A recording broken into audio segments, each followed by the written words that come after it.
All righty, I'm showing 9:30, so I'd like to get started promptly. Um, First, I'd like to welcome you, everyone. We have quite a few people. We love the response. We plan to do the morning fuel discussions on Wednesday mornings, if at all possible, to try to get a structure for everybody to follow. We'd like to at this, and I don't want to draw any conclusions at this first webinar is on April 1st, on April Fool's Day, but we'll try not to succumb to that. Today, we were fortunate to have Ken Wagner. Ken is our Oklahoma Secretary of Energy and Environment. I love the fact that energy and environment are the same secretary, because we see them one and the same, and have always been stewards of the environment. Ken, after decades of being a successful lawyer in Tulsa, joined Scott Pruitt at the EPA. He's uniquely qualified, especially on the regulatory grounds, to lead the state. And we certainly appreciate him taking the time to talk to us today. Ken, welcome to the show. And if you wouldn't mind giving us a few open remarks. I think I unmuted myself. Good morning, and thank you for having me. I'm particularly excited to be with you guys today. I know it's a tough time. First and foremost, I know I'm getting texts that I have glare on my head, but unfortunately I can't do anything about that. It's from a ceiling window, and I'm happy to have the sun, but so bear with me as I move around trying to avoid the sun on the screen. First, I just want to acknowledge what an important industry you all have been to the state. Really, our legacy as a state is built on the past of what oil and gas has done, both for our country and industrializing it and modernizing it, and really providing much of the growth our state has encountered, throughout history. But we need you going forward, and we don't want to lose sight of that with what's going on. And I wish I came with a lot of good news about how the federal government is going to come to our rescue and bail us out, but that's not the case. It was difficult to watch Congress negotiating with your industry being the sacrificial lamb as far as the recovery efforts, in exchange for not including Green New Deal issues to the the two stimulus packages that have been passed as law recently. So we want to do everything we can from a state perspective to be your partner, to recognize the importance of, number one, what you've done both for job creation in our state, what you've done for the personal wealth of hundreds of thousands of our residents by providing good jobs, family sustaining jobs, and jobs that we can be proud of. The third part that I want to acknowledge is what David alluded to at the first, is that you have been stewards of the environment for many, many years. He complimented me on my background earlier, and I've been using that for about a week now, including with national environmental director meetings. But you've never gotten the deserve or the credit you deserve for your environmental contributions. In Oklahoma, during my time with Scott Pruitt and then with Andrew Wheeler, so I spent 2 years at EPA, coordinating all state efforts as well as all regional efforts, all 10 US EPA regions. And I would go around the country and talk to groups and talk about Oklahoma as an environmental leader. And I could tell people's perception were really the background we have in that we're just an oil and gas state. And they don't realize that oil and gas is really the basic building block of every product we use on a daily basis. That natural gas has tangibly had more effect on emissions reduction than anything since the removal of lead from gasoline. And yet it's vilified and demonized across the country. And really we can show by, again, tangible numbers and statistics, the true effect that natural gas has on emissions reduction. So I want to acknowledge that we appreciate and really need to celebrate many of the things that you've contributed from an environmental standpoint as well.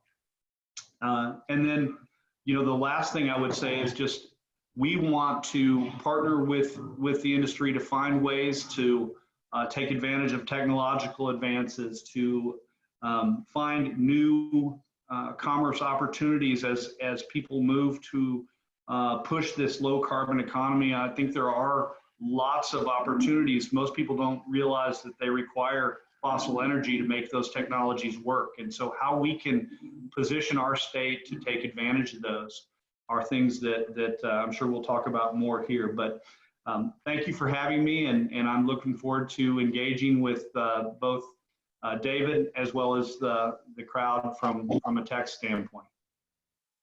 Yeah, thank you for those remarks, Ken. And folks, send your questions through the chat so we can incorporate them. I'm going to start off with a few questions. One is about guidance. What kind of guidance are you giving our governor, Kevin Stitt, that would assist the oil and natural gas business during this crisis? The guidance, again, it's kind of, there's the commerce component, there's the regulatory relief component, and then, what are we doing on the job, which I think also fits under commerce, but how are we dealing with your employees, the onward looking of how many employees are likely to be lost during this price depression that is in part caused by the coronavirus, but also other factors that we know of with the Russian and Saudi price or supply war and dumping. And then also, the fact that capital's been leaving our state for the last year. So it's really a triple whammy. How do we deal with all those things, and what's the forward look once we get past the coronavirus? And so one of the things we did it yesterday, is the governor sent to the president a letter demanding federal action for the illegal acts of the Saudis and the Russians in dumping, which means, in a legal parlance, that they're putting onto the market products far below their fair market value. And there are many, different levers at the ready for the president, whether he chooses to use them or not, in the form of tariffs or sanctions under the National Security Act. We've demanded or requested in a way that that the president take action. The other thing that we've done recently, in support of the downstream industries, we were the first state to request a waiver for the RVP, the reed vapor pressure, which is the move from higher volatility gasoline and fuel to lower volatility. So with this demand destruction, we know that those supplies and inventories are at a much greater level than what was projected. And so I was happy that the Administrator Wheeler at EPA granted that waiver last Thursday. And so we've done that. I also waived, under my authority as Secretary, the RVPs, allowing the state to continue selling 13.5 PSI or higher volatility gasoline until May 1, when EPA's jurisdiction kicks in. We are signing on to a letter that with at least six other governors, that will ask the president to waive the renewable volume obligations, or the RVOs, under the renewable fuel standard, again, assist with the demand destruction that is besetting our industry. And so, those are the things that we're advising him on. I would say that I wish I could tell him that there was a bright, kind of light at the end of the tunnel that we see, and that hasn't been the case as of yet. Ken, I want to expand a little bit on what you said. We pivoted some point and put on the back burner, for discussion purposes. Many of our Petroleum Alliance folks are also involved with DEPA. DEPA came out with a anti-dumping approach. We pivoted to, in support of a national security issue of a 232 investigation that Senator Inhofe. One thing we can tell you is I can't think of a single thing that we are not aligned with Senator Inhofe in the history of the organization. But he, in support of that, I understand there was 13, 14 senators that had a call with the Saudi officials. It looked like to me that there was no punches pulled. Ted Cruz pretty much went after him. Could you tell us a little bit more about the 232 tariff and how that would work? Well, so the 232 tariff, as I understand it, and I've read the statute, is when an illegal act such as dumping or countervailing occurs, that allows the State Department and the president some triggers that allow to enforce or impose certain restrictions or sanctions, if you will. That it could include tariffs, could include banning the import of certain products. It's pretty broad discretion under the statute once they've made a determination that the act falls under Section 232, which is an illegal act that threatens national security. And so that's really my understanding of Section 232, and we've been talking at length with both Senator Langford and Senator Inhofe, and I will agree with you. Senator Inhofe is really such an Oklahoma treasure and an asset that he's always fought the fight for Oklahoma, for this industry. Certainly been an advocate for sensible regulation at EPA. His fingerprints are all over EPA today with much of the leadership with Andrew Wheeler and Ryan Jackson, who was a great Oklahoman. So we're supporting the senator and the president in any moves towards that national security enforcement that you're mentioning. Let's shift a little bit closer to home. It's obvious that we're going to have a significant effect on our revenue stream here in the state. What kind of advice and what kind of countermeasures are being discussed right now about the budget potential shortfall due to the revenues from oil and gas, realizing that about a third of the GDP is from the energy group? Right, and that's direct GDP. Doesn't include all the indirect with all the services to communities where oil and gas production is prevalent. Really, there's a three-step plan for this year for FY 2020.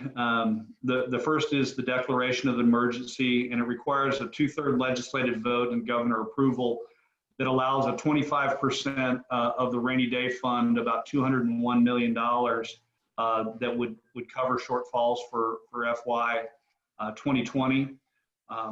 Then the Board of Equalization can also announce an emergency and a revenue failure, and that releases up to 3/8 of or the current year failure amount from the rainy day fund of up to $219 million. So there's about $400 to $450 million that that could be used from the rainy day fund, and then an additional $200 million that could be used as an additional backstop under the Revenue Stabilization Fund, which that's what I was gonna ask you about that. Fantastic leadership shown by Kevin Stett, who we very much were in his ear, telling him about the potential for being so beholding to a single industry, and that's right. we're actually very proud of that leadership that he showed, putting that couple $100 million away in case we had some sort of issue like we absolutely had. Yeah, we were hoping that savings would continue and we'd be able to grow that for this eventuality. We just didn't hope that the eventuality came so quickly or came at all. Do you think we're going to learn anything about this that would change our long-term view of budgeting in Oklahoma for our government here? What conclusions can you draw from? Obviously, this is a double black swan type event where we had a price war initiated in the middle of a pandemic, which is obviously unparalleled. But what have we learned? What can we? There was great resistance, as you know, both from Republican legislators as well as certainly from the Democratic side, that if that money is available, we should spend it. And I think number one, they'll learn the value of exactly what the governor was preaching last year, which is hard times are going to come. We don't want to cut core services. And how do we project out into the future to maintain these core services that we all agree are important? Number two, set a budget that's realistic, that provides for the base of core services, and how do we take care of those first? And then the third thing is exactly what you're talking about is we have to diversify our economy. And that doesn't mean degrowth in your industry. It means growing other industries. We certainly want to continue to see your industry grow and flourish and continue to provide really the jobs that your industry provides, $100,000 plus jobs to people with high school educations. Where else can you do that? And so I think the importance and the magnitude of what your industry has provided to the state is really because we're used to it, has just gone past people's consciousness. And I think they're going to find out about it. Ken, what we'd like to see in any influence that you can have is there's no reason that we should be, Oklahoma should be treated like a third world country where our raw materials leave our borders where value's added. We need a strong push for verticals to our industry, natural gas, industry that uses natural gas. It should be on the lips of every legislator at the Capitol. It should be talked about constantly. And one of the things, we're not seeing enough of that. We would like to see, obviously industry around aerospace and things that build things need energy. And so we're seeing that is some of what we're seeing. I wanted to shift again a little bit because I want to make sure I get your take on this with your unique perspective. Governor Stitt has repeatedly said he is going to roll back 25%, targeting 25% of our regulations in the state. You're uniquely qualified to tell. I really feel like that our Corporation Commission that regulates our business makes a lot of great common sense type decisions. They incorporate, they use our committee structure to support them. They got great people. One of the problems has always been is we would like, we're not above. We pay money that they can't provide the service because their monies get swept, often over the years. We would like to see something done where they get to keep more of their money regulating the most important business in our state. Tell us a little bit about, in the face of a mandate or a goal of 25% reduction in regulations, how would you implement such a thing? This is your bailiwick. Tell us how you think you would go about that. Okay, well, there's really two components that I think you asked about or commented on. The first is the sweeping of funds from the Corporation Commission, which are obviously fees paid by your members. In many instances, large amount of fees, large amounts of excise tax, large amounts of severance taxes. And so the governor has made it clear that, and DEQ, which many of you all, your members also have to deal with air permits and things like that. The DEQ also gets swept on a regular basis. I think over the last 5 years, I'm much more in tune with the budget on the DEQ than I am the Corporation Commission. But in the last 5 years, they've been appropriated 42 million, and they've been swept 39 million. And the problem is that revolving fund a lot of times is used for spill cleanup. It's used for cash flow purposes to meet payroll. It's used for lab equipment, whatever it is.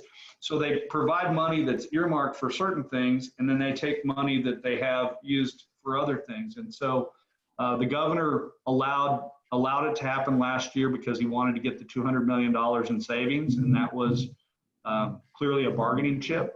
And so they've made it clear that that's not the way that we want to do business from a budget standpoint. Is they should understand where their money is, and fee payers should understand that those fees are going to provide better services to the companies that need them, that are regulated by these, and convincing the governor that regulatory agencies like the Corporation Commission, like DEQ, like the Water Board are really, their functions are functions of mostly federal rules and federal regs, and that we need to do them with the right amount of staffing in the quickest way forward that provides quality decision making, that's predictable, inexpensive, and consistent, and common sense. So those are the things we want from regulations, is that when you want to deploy capital, that this is the process, this is the amount of time it's going to take, and this is the likely cost. So you can make those decisions. So as far as the 2-for-1, and the 25% reduction, a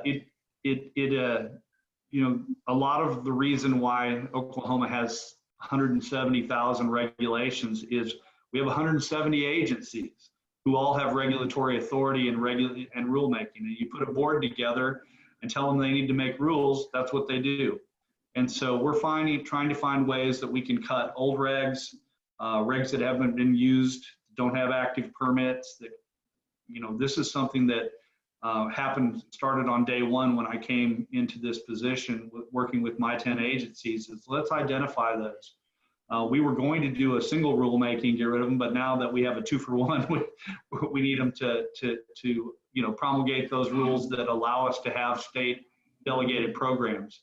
On the environmental side, Oklahoma is fortunate to have delegation of many of those federal programs, and I think your membership would agree that we'd far rather those decisions be made in Oklahoma City than in Washington, D.C. or Dallas.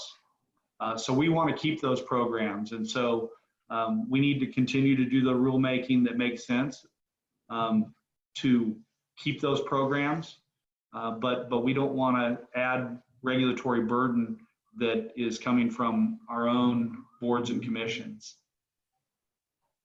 Well, I think it might be just a simple acknowledgement in general that that these regulatory bodies that govern our state's most important industry are critical, and just need to be noted. They're just critical services. When we talk about not cutting critical services, the Corporation Commission, for example, is a critical service. 100%. And if you and I try to tell people, if you just make regulatory cuts, these federal regulations are still going to have to be followed. So all you're doing is creating delays for your people. delays for the businesses who need to get these permits done quickly, or these, that where we want to do common sense is really in the enforcement of these regs. How do we create a culture that allows your people to comply by knowing the rules and understanding them? And so really our job is to assist you in that. And then, if you've got somebody who's a bad actor or reticent, not just reticent, but reluctant, then you make an example of those folks, but don't create hurdles or barriers for the people that are trying to create jobs, trying to do the right thing. Help them do that.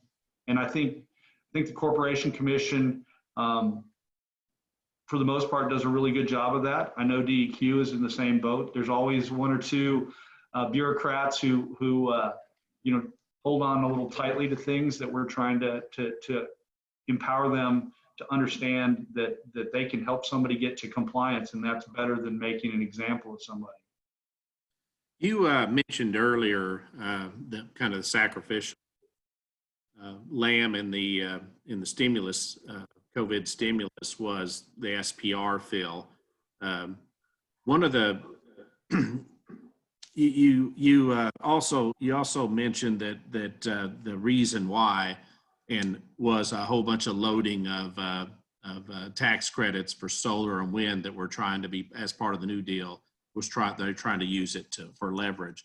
Are we concerned, or are you concerned that this isn't the last stimulus package?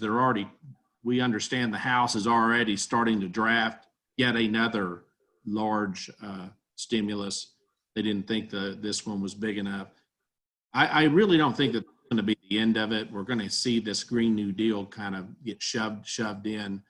Are we concerned that this same thing is going to show brought back up? I am concerned with that. I think people like Senator Inhofe and Senator Langford, we're trying to, if there are certain things, look at carbon capture as one of those technologies that Oklahoma really can benefit from, because while we don't produce a lot of carbon for our size state, unfortunately, we don't have as much industrial manufacturing as we'd like that use natural gas as its feedstock or as its fuel for manufacturing. We do have lots of depleted fields that would be perfect for enhanced oil recovery, using tax credits for the carbon storage downhole. And so I think that's a good opportunity. I think there is opportunity to use low-cost natural gas in the reformation of steam to make hydrogen, for instance. There are opportunities for our state that direct air capture. They're creating a plant in Tulsa right now that is really, they're going to use about 2,000 of these plants, and they use low-cost natural gas as well as some renewables, but and their off-taker of their carbon is Pepsi-Cola. They want to start moving to using man-made CO2 rather than that's mined and regulated. So, there's opportunities that we need to take advantage of, but certainly more is going to come. And how long we can continue to give it a stiff arm and defeat those provisions, it becomes less likely with each iteration and the push. And I feel like, I think there's if you read trade publications, and I read unfortunately I read Climate Wire every day, I read Energy Wire, and I read E&E and Green Wire. And I think there's a feeling around the country that with oil and gas in its weakened state from this perfect storm, double black swan, as you called it, that this is their chance to provide the death blow. We know that that's not possible from a practical standpoint because we're addicted to fossil fuels and traditional fossil energy. And just even talking about EVs, the uptake ability of EVs without going and doing a cash for clunkers and getting rid of all this secondary market vehicles, there's not going to be a significant uptake in the near future. Well, Ken, I tell you what, it's very important. We sure appreciate you being on the show. We've ran out of time, and I want to give a couple of quick shout outs and first off to our very resilient and strong energy business here in Oklahoma. As of the last cent, we know it's less now, but we have about 350,000 direct, indirect employees in the state that are all struggling. But we're here. We're going to be here on Wednesdays to kind of hopefully enlighten them on some of the things that are going on and what things could help them. I want to give a quick shout to Kevin Stitt. And I tell you what, Jerome Lawfridge, I don't know if you know Jerome, but I know work he is doing during this crisis, the COVID crisis, is incredible. We hope to get him on. One last thing I wanted to mention before we sign off. Next week, we're going to have Luke Holland from the Chief of Staff over at Inhoff's office come talk to us about hopefully more expand on the 232 and get some more questions out there and answered for our folks. So, Ken, thank you so much. And thank all you guys for being on. We appreciate you guys participating in the inaugural event here. And hopefully we'll see you next Wednesday. Go ahead. Thank you, David. Thank you, Ken.